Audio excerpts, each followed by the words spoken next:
Selamat pagi, perkenalkan nama saya Peter Kerzega dari Prodi Agroteknologi semester 5, ruang 51 Fakultas Pertanian.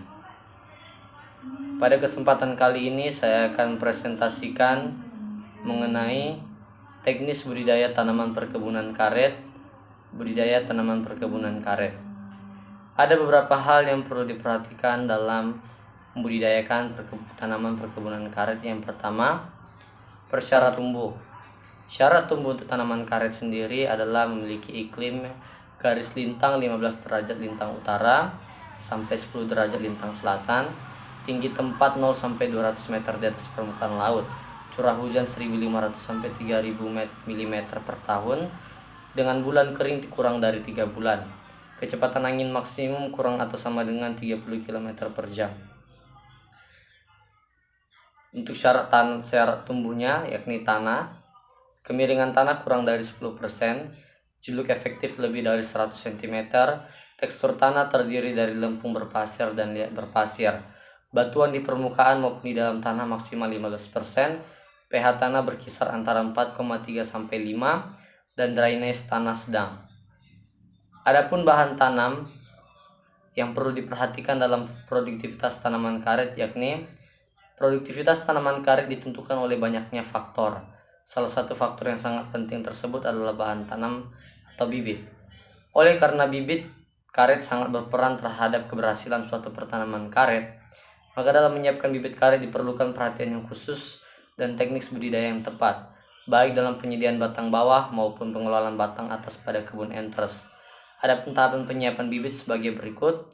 Yang pertama itu jenis klon anjuran. Rekomendasi pusat penelitian karet tentang klon-klon anjuran adalah sebagai berikut. Yang pertama, klon penghasil lateks BPM 24, BPM 107, BPM 109. Klon penghasil lateks kayu BPM 1, PB 330 dan PB 340.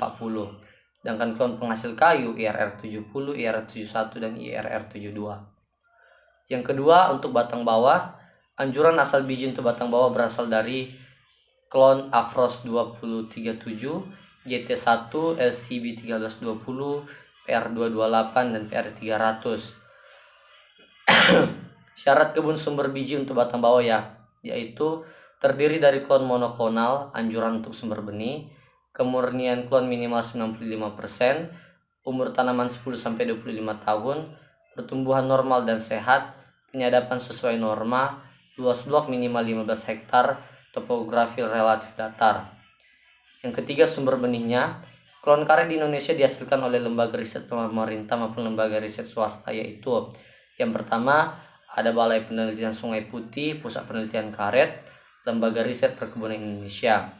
Yang kedua, Balai Penelitian Sembawa, Pusat Penelitian Karet, Lembaga Riset Perkebunan Indonesia. Yang ketiga, Balai Penelitian Getas, Pusat Penelitian Karet, Lembaga Riset Perkebunan Indonesia. Baik, tahapan yang ketiga adalah persiapan lahan. Ada beberapa tahapan di dalam persiapan lahan. Yang pertama, desain kebun, yakni perencanaan atau desain kebun ini bertujuan untuk merencanakan tata ruang dalam kebun dan afdeling yang terbagi atas jaringan jalan, areal pembibitan, saluran air, serta lokasi afdeling. Yang kedua, pembukaan lahan. Penyiapan lahan untuk pembudidaya tanaman karet bertujuan memberi kondisi pertumbuhan yang baik bagi tanaman, serta untuk mengurangi sumber infeksi atau inikulan yang dapat menyebabkan penyakit jamur akar putih. Yang ketiga, tahap pengolahan tanah. Setelah pembukaan selesai, tahap selanjutnya adalah melakukan pengolahan tanah dengan tujuan memperbaiki struktur tanah agar menjadi lebih gembur dan porus, sehingga aerasi tanah menjadi lancar. Di samping itu, sisa-sisa akar yang mungkin menjadi sumber infeksi penyakit jamur akar putih dapat terangkat ke permukaan tanah. Setelah ada tahapan persiapan lahan, ada pun tahapan pembibitan. Yang pertama, biji untuk batang bawah. Biji untuk batang bawah yang perlu diperhatikan adalah untuk pembibitan ini sendiri, yakni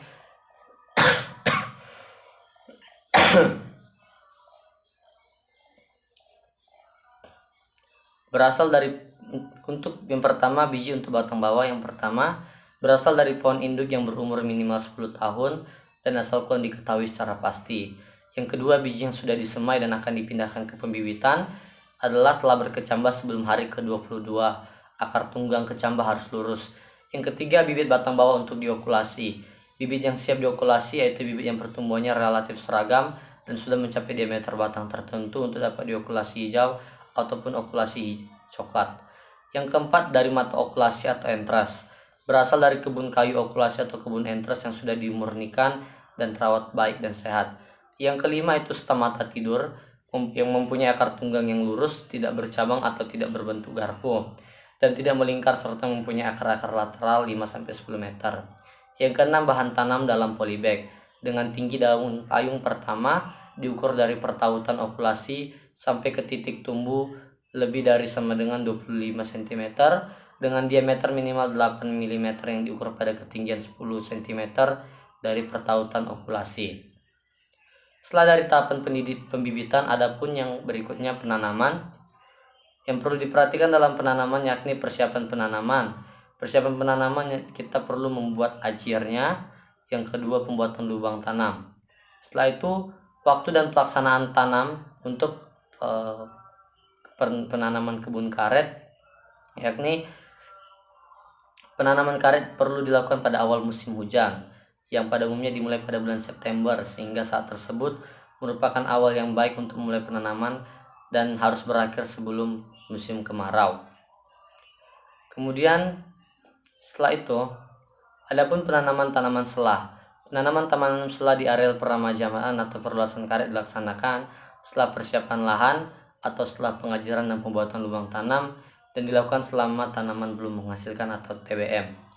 Jenis tanaman selah yang dianjurkan antara lain padi gogo, jagung, nanas, pisang, kacang tanah, dan kedelai. Berikutnya ada penyulaman. Bibit yang baru ditanam harus diperiksa setiap 1-2 minggu selama 3 bulan pertama setelah penanaman untuk memastikan kondisi tanaman. Bibit yang mati harus segera disulam agar populasi dapat dipertahankan. Berikutnya ada pun pemeliharaan. Yang pertama ada pembuangan tunas palsu. Tunas palsu adalah tunas yang tumbuh bukan dari mata okulasi. Tunas ini banyak tumbuh pada bahan tanam stomata tidur. Sedangkan pada bibit stem ini atau bibit polybag, tunas palsu jumlahnya relatif kecil. Yang kedua, pembuangan tunas cabang. Pembuangan tunas cabang sangatlah perlu karena tunas cabang ini adalah tunas yang tumbuh pada batang utama pada ketinggian sampai dengan 2,75 meter sampai 3 meter dari atas tanah. Pembuangan tunas cabang akan menghasilkan bidang sadap yang bulat, lurus, dan tegak. Yang ketiga, pemeliharaan perangsangan percabangan. Percabangan yang simbang pada tajuk tanaman karet sangatlah penting untuk menghindari kerusakan oleh angin. Perangsangan percabangan perlu dilakukan pada klon yang sulit membentuk percabangan seperti GT1 dan RRIM 600. Sedangkan pada klon yang lain seperti PB260 dan RRIC 100 percabangan mudah terbentuk sehingga tidak perlu perangsangan. Berikutnya, pemupukan. Tujuan pemupukan adalah meningkatkan pertumbuhan tanaman dan menjaga keseimbangan hara tanah dan tanaman, dan mempertahankan produksi, meningkatkan ketahanan tanaman terhadap serangan hama dan penyakit, dan mempertahankan kesuburan tanah serta menjaga kelestariannya. Untuk dosis pemupukan dibedakan atas dosis untuk tanaman di pembibitan, polybag, dan di lapangan dengan rincian sebagai berikut. Dapat dilihat bahwa pemupukan ada pemupukan di polybag, pemupukan TBM kurang dari 1 tahun, dan pemupukan TBM 2-5 tahun, dan pemupukan TM. Berikutnya untuk pengendalian OPT. Adapun beberapa OPT yang biasa menyerang tanaman karet. Yang pertama, penyakit jamur akar putih. Dengan gejala, serangan jamur dapat menyebabkan akar menjadi busuk, dan apabila perakaran dibuka maka pada permukaan akar terdapat semacam benang-benang berwarna putih kekuningan dan pipih menyerupai akar rambut yang menempel kuat dan sulit untuk dilepas. Pengendaliannya, menanam tanaman penutup tanah jenis kacang-kacangan minimal 1 tahun lebih awal dari penanaman karet.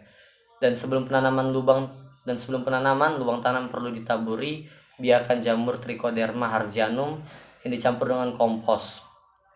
Kemudian penyakit yang kedua, penyakit bidang sadap. Dengan gejala mula-mula tampak selaput tipis berwarna putih pada bidang sadap di dekat alur sadap. Selaput ini berkembang membentuk lapisan seperti beludru berwarna kelabu sejajar dengan alur sadap.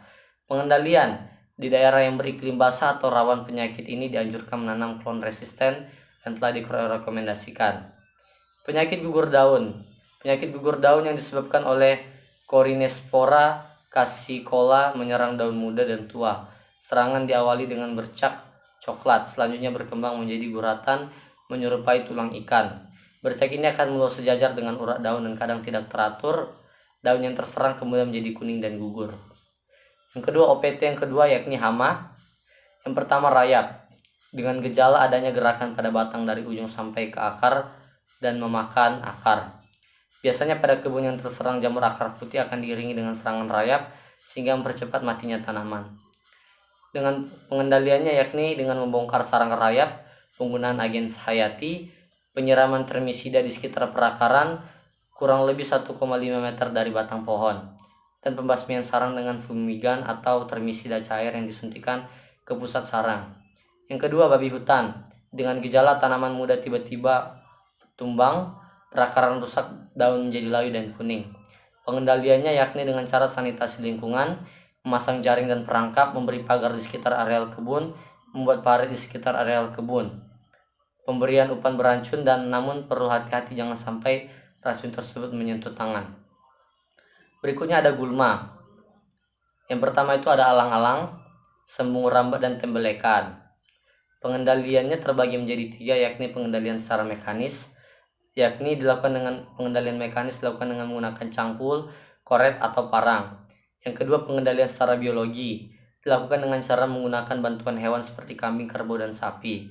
Yang ketiga, pengendalian secara kimia dilakukan dengan cara menyemprotkan herbisida sehingga pelaksanaannya dapat cepat dan sedikit menggunakan tenaga kerja serta tidak merusak sifat fisik pada tanah.